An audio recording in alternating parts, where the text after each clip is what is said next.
Right. Well, good morning, everybody. Happy New Year, right? 2016 has arrived, right? There's a great testimony that I have from a pastor that I respect a lot. He starts out the year and he's praying, Dear God, so far this year has been great. I haven't gossiped about my friends. I haven't lost my temper. I haven't been greedy, grumpy, nasty, cruel, or rude. I'm very thankful. But, Heavenly Parent, in a few minutes I'm going to get out of bed. And from then on, I'm going to need a lot more help to make it through this first day of the new year. I think I've shared that before, but every year it kind of hits the spot, right? Last week we talked a lot about the challenge of goals and how goals, we can use them to shape our lives. An interesting tradition we have in our movement is that we actually get to celebrate 2 New Years. So we have 2 chances for a new start, right? Actually, we celebrate the Lunar New Year, which will begin in about a month, a little bit less than a month.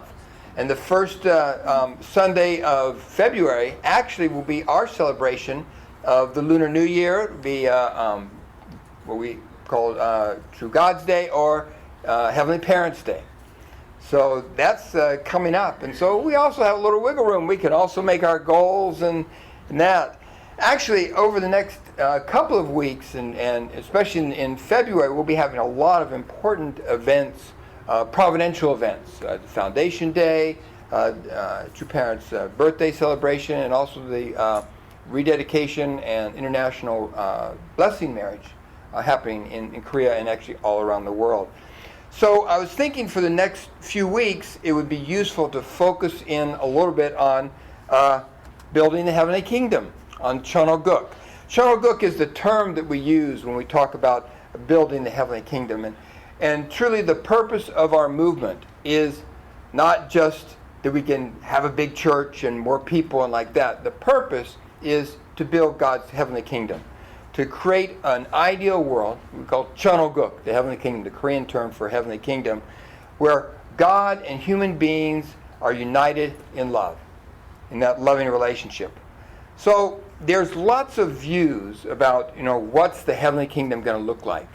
And even when we talk about, we share with someone, we want to build the ideal world, the Heavenly Kingdom. Well, a lot of people will look at you and say, well, what ideal world are you talking about? Because, there's a lot of different ideals that people have out there about, what the world should be and what a world where everyone is fulfilled is be like. And in doing a little research on that, the first one that I popped up with was actually came from Plato, way back, the Greek philosopher. And he outlined in his Republic this vision of a country and government that will be led by a philosopher king. So it'll be a benevolent ruler who will rule. And all people are divided into different classes and categories. The gold class are the people that are philosophers, and actually you spend 50 years raising them up, so ultimately one of them would become the philosopher king. And then you have the silver, which are more like the politicians, and then you have the bronze, which are more like the warriors, and then you have the iron, which are like the workers. And basically people get categorized to where they belong. And you can put people into their specific roles and missions, and that's how they're going to be happy. But of course, we all know that that kind of rigid class structure, there's lots of problems with that because we're very complex human beings, We're not just a warrior or a builder or a scholar. We have all kinds of different aspects. So there's a certain beauty of mixing disciplines. So, I don't know, some nice ideas he's got there, but I think we'll move on.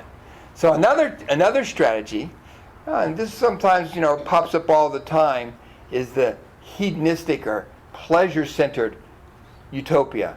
A lot of times when people talk about going to heaven, this is what they talk about. Oh, the place where I can do anything I want. I can eat all the candy I want and never get a stomachache or a cavity. I can eat all the fat, salty, bad for you food that I want. I don't have to worry about cholesterol, my heart, or weight gain, anything like that. That kind of utopian society, we dream about. This is actually was promoted by the hippie days, right? Back in the 60s. It's like, if it feels good, it must be right. Do what feels good and follow your feeling, right? Forget that marriage and commitment stuff. Let's just do what feels good, right? But we know that doesn't lead to genuine happiness or really even genuine pleasure, because we're not designed that way. We're designed to grow and to develop, and that takes challenges. So if we just follow the pleasure principle, we're never going to get there because we won't challenge ourselves. So we're not promoting that one. Though I like the idea. I like the sound of it, right? That pleasure utopia. And then there's the people that are about ecology, right? Luddite is another expression. They oppose industry and technology and stuff. Let's get back to nature. We should all just be running around naked in the forest like Adam and Eve, right? That's the kind of wonderful, carefree ideal. Let's live like just smart animals in harmony with nature. Well, okay, I like the idea of running around in nature. I'm not all that much for doing it naked, kind of cold, but I'm not so willing to give up my technology. I really like flush toilets, running water, hot and cold water. There's a lot of amenities to technology that I really wouldn't want to give up on. Though it is nice to get out in nature and experience nature and feel that, but not for everything. So that the ecological utopia, which says get rid of all that technology stuff, I bet that's a bit too much extreme. So all these have something nice, that we can point to. And then we have the big one that made the big effort over the last century, was socialist and Marxist ideal. This is where everyone equal distributions of wealth and goods. So everybody gets the same thing, has the same thing. There's no money. You don't have to buy anything. There's no ownership. No, private property is an evil, so no private property. Lots of arts and science. In this kind of ideal, people are going to be able to explore arts and creative science stuff and things like that. And the Marxist expression was, from each person according to his ability, to each person according to his need. That sounds kind of nice. If a person has lots of talent, then they've got lots they can do. And if a person has lots of needs, well, then there's lots that they need to get, right? But what that leads to is a world where the talented people just serve the lazy people, right? Maybe not so good. And truly, those people who are in need, they need not just to receive stuff, they need to grow. Because we're all about growing and developing. Now, that kind of ideal, again, doesn't sound so great, especially in practice. The words sound pretty good. Oh yeah, let's take care of everybody and everybody gets an equal share. But that means if someone works really hard, it doesn't matter. It kind of discourages from working hard. Right? There's a lot to say about the philosophy behind that doesn't lead to a happy world or a fulfilled society. So how about us as unificationists? Actually, we've got a very clear vision of what that ideal looks like. In fact, we even have a diagram. Right? We have a picture. We call it Cheon Il Guk. That's the Korean term for the heavenly kingdom, or kingdom of heaven, or God's kingdom. And our favorite diagram, right, is these three great purposes. Look at those diamonds. This is the model that we can point to for every aspect of the ideal world. The first starting place with this is individuals. We're individuals who are individually fulfilled and enlightened with God at the center. So God is at the center of this ideal. And then in relationships with people, it starts with the family. Husband-wife relationship, a husband who knows God is enlightened, a wife who knows God is enlightened, and their relationship so they can be true parents to their children. Yeah, that sounds good. And then in our relationship with nature, with things of creation, we have a loving, harmonious relationship. So even that ideal that of those other utopias, Plato's Republic, well, the philosopher king is that first person who knows God. Someone who knows and experiences God. And then that hedonistic one, well, it's a world of happiness where people are fulfilled. And the ecological one, yeah, it's our harmony with nature. And that socialist one, yeah, well, we want to make sure everyone's taken care of, but it's not because of the law or taken away, but it's because we're people of love. Love is at the center of this ideal. So, what's the motto that we have? Mother Moon gave us this motto as we're planning and preparing our way for Cheon Il Guk. It's, let's become, right? You know this, right? We say it every Sunday after Sunday service. Let's become true owners of Cheon Il Guk, the heavenly kingdom, okay, together, who practice true love in resemblance to our Creator, the heavenly parent. Yeah, so here's a simplified version of it. Let's become people who are truly responsible for the heavenly kingdom and who love with true love like God, like our Creator, the heavenly parent. So, Father Moon spent many speeches talking about what does it mean to be citizens of the heavenly kingdom, citizens of Cheon Il Guk. And, excuse me, as we're beginning this new year and starting off this new year with our goals and determinations, I figure it would be useful for us just to explore this. And I want to do this over a series of weeks. But today, I just want to touch on 7 key points that Father Moon said in this speech in 2006, emphasizing what we need to do, our responsibilities as citizens of the heavenly kingdom. It comes from the speech, it was in June of 2006, called Cheon Il Guk is the ideal heavenly kingdom of eternal peace. So let me read from it. He says, citizens of the heavenly kingdom, this is a precious and blessed day of victory and glory.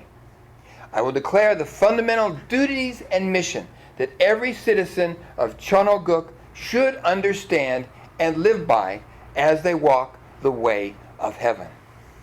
So there's 7 of these items, these duties or missions for us to fulfill in order to find the accomplishment of those 3 great purposes. Is individual growth to know God, a family centered on God, filled with God's presence and love, and our relationship with things of creation, filled with God's love.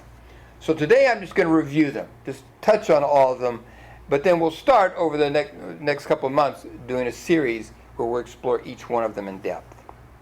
So, what do you think the first duty of the heavenly kingdom is? The duty and mission of the people of Cheon Il Guk? Our purpose of life is joy, right? So how do we receive joy? Love God. Through love. Through practicing? Oh, come on. What? We accomplish joy through practicing true love. That's right. So the very first thing that Father Moon talks about is, as citizens of the heavenly kingdom, we need to be people who practice true love. Here's exactly how an excerpt from what he says. He says, make living for the sake of others, which is the practice of true love, the standard of your life. Establish a true family and raise true children.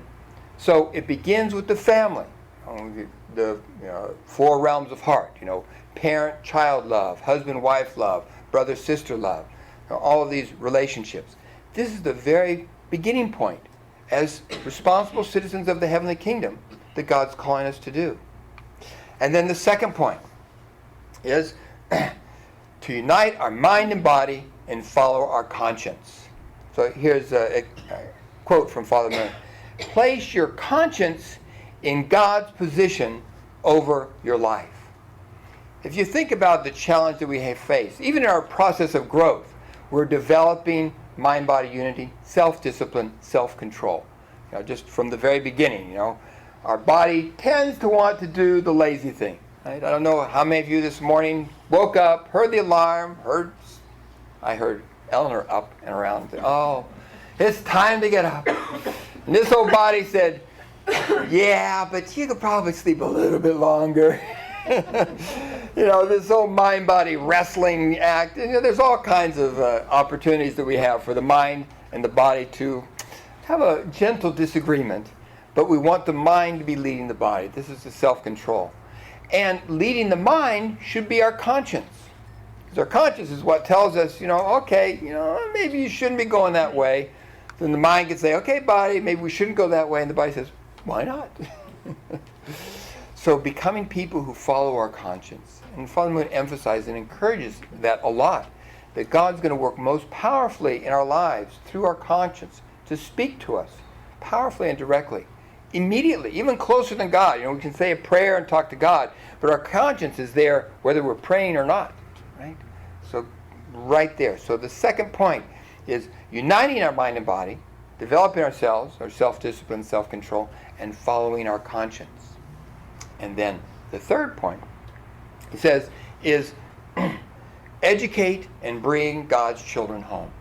Here's what Father Moon says. He says, 6.5 billion people living on earth in the physical body. They struggle in agony in the midst of sin and suffering. Yet they are your brothers and sisters. Educate them and bring them home as people of Cheon Il Guk, the heavenly kingdom. We have a precious understanding through the divine principle, through Father Moon's words. This is something for us to share with the world. Probably one of the most important things is the misunderstanding that people have about who God is. So many people, God is just the judge up in the sky. But emphasizing that God is our loving parent who suffers when the children suffer. The loving parent that cares desperately for everyone and wants them all to come home, back to God's embrace. The mission of us as Unifications is to nurture people's experience of God. Whether they join our church or not is not as important as their profound relationship with God as their heavenly parent. They can know that and experience that deeply. There's so many people who are suffering and struggling in the world. So, as people of conscience, of citizens of the heavenly kingdom, this is one of our duties and missions, is to share especially the understanding we have about God and God's heart, and especially God's love. So then, the fourth point is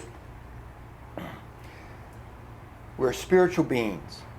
So we need to understand and recognize that our challenge in life is to live in harmony with the spiritual world.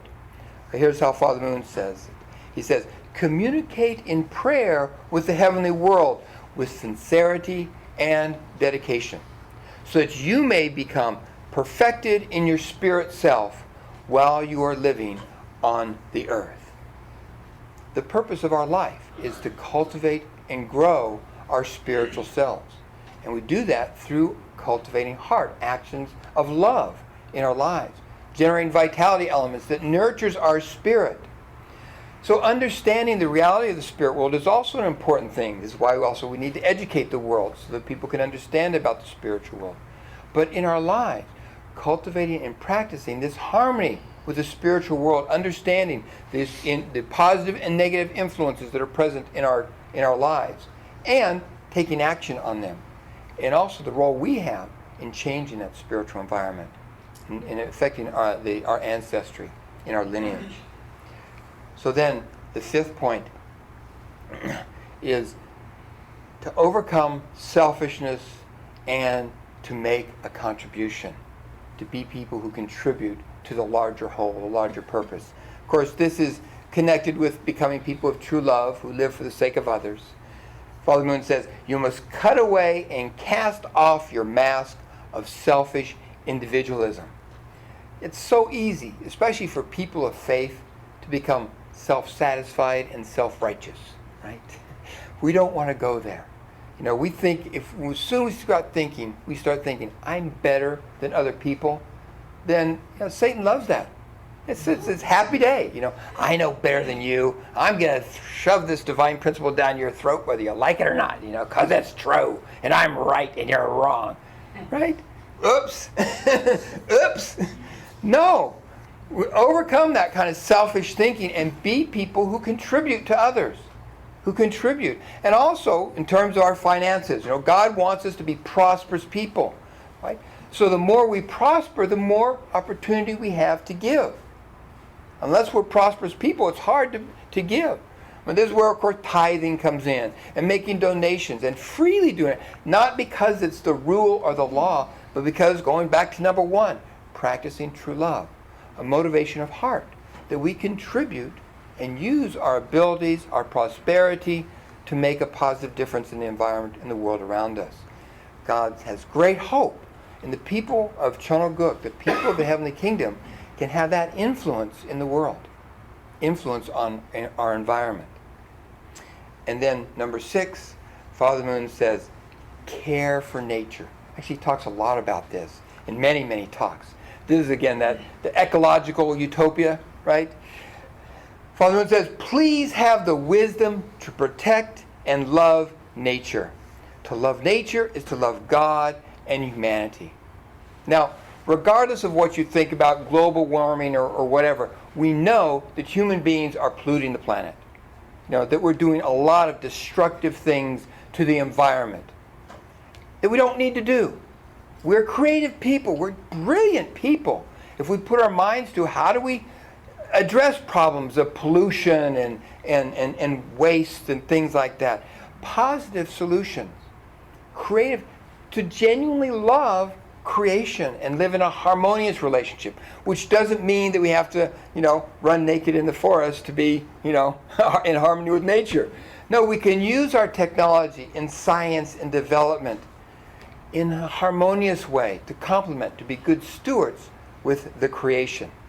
So this care for nature, of course, that's also our going on nature outings and all of our activities. We want to have that harmonious, loving relationship with this amazing gift that God has given us of this beautiful planet and beautiful things of creation. So let's have that wisdom, right? Especially citizens of Cheon Il Guk, people of the heavenly kingdom, should have that kind of heart and spread that thinking. Again, this is educating the world, bringing people back into harmony with nature. Not that we have to reject technology, but let's be creative and find ways to use technology in a harmonious way. And then finally, Father Moon brings up the final point, and he says, be heaven's emissaries to the world. Whatever we do, we should be God's representatives in that circumstance, in that situation. We should be people who always bring God's love and God's truth into any circumstance that we're in. As people who experience God's presence, that's something that we want to overflow with and share with others. Be God's representatives of God's love and God's truth to the world.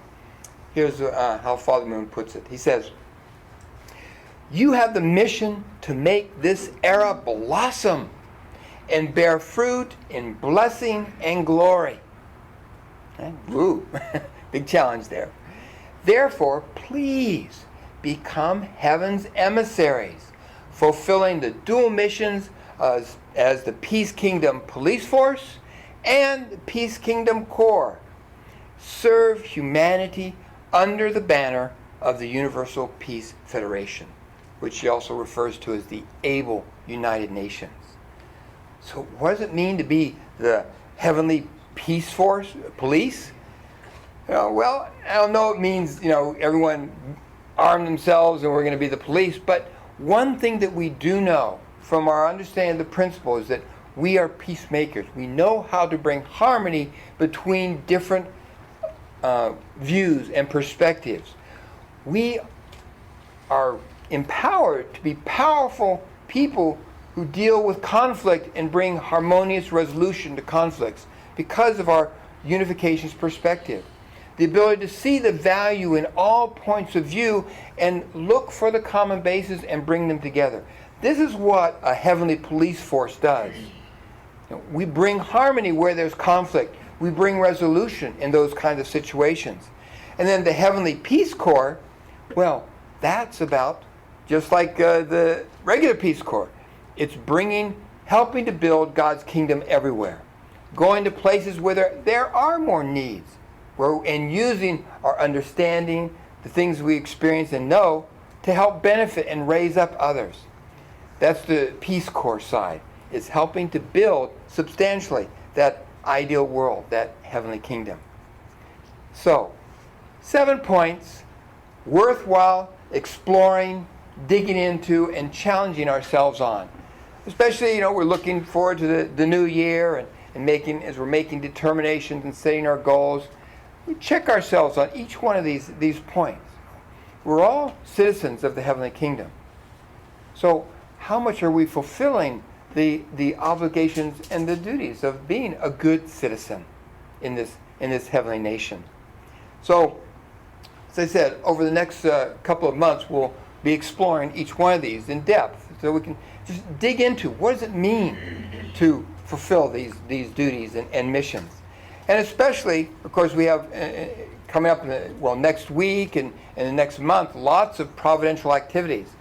Next Sunday, of course, we'll be remembering and celebrating the annual celebration of Dr. Martin Luther King, who Father Moon called as one of the great Americans in modern history, and recognizing his work. And also, if you have the opportunity, in Wheatland, the Gopper family have been working every year for a number of years to bring together an interfaith event celebrating the mission and the words of Reverend Dr. Martin Luther King.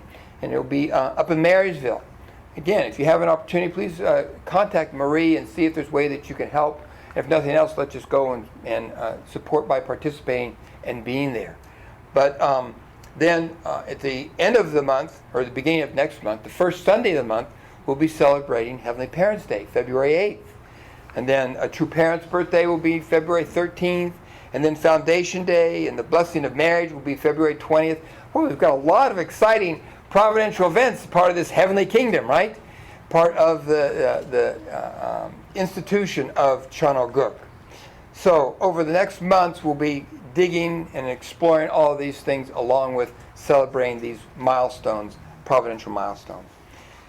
So let me conclude with these words from Father Moon, which he says at the end of his talk. He says, calling to us, please become true princes and princesses who live in attendance to God as your true parent. For he is the King of peace, the peace king of the multitudes. Let us build the everlasting peace kingdom by attending the King of cosmic peace and fulfilling the dutiful family way of filial sons and daughters, patriots, saints, and divine sons and daughters. So please join me in prayer. Good morning, Father, Mother God, our loving Heavenly Parent. We are so grateful that we have the gift and blessing and opportunity to participate in your providence, and especially the amazing gift we have to be participants and citizens of your heavenly kingdom. We know you have great hope and great longing to see this healing message spread throughout the world, through all of our relationships. Heavenly Parent, we pray that we can become those faithful representatives, emissaries of your love and your truth in all circumstances, and with our friends and family, with the people, our co-workers, our fellow students, our neighbors, and the people that we meet at the store, all the people whose lives we cross, that always we can be your heavenly representatives. We're so sorry, Heavenly Parent, that your providence has been delayed for so long. And as we reflect on our own lives and reflect on these 7 points that True Father has pointed out to us as our mission and responsibility, please help us identify how we can grow and where we can make breakthroughs in challenging ourselves. Heavenly Parent, thank you so much again for your love, for your presence in our lives, and your perseverance throughout all of history to bring about the realization of a world of true love and true peace. So, as your sons and daughters and as blessed central families, we join together and offer ourselves again to you. Amen and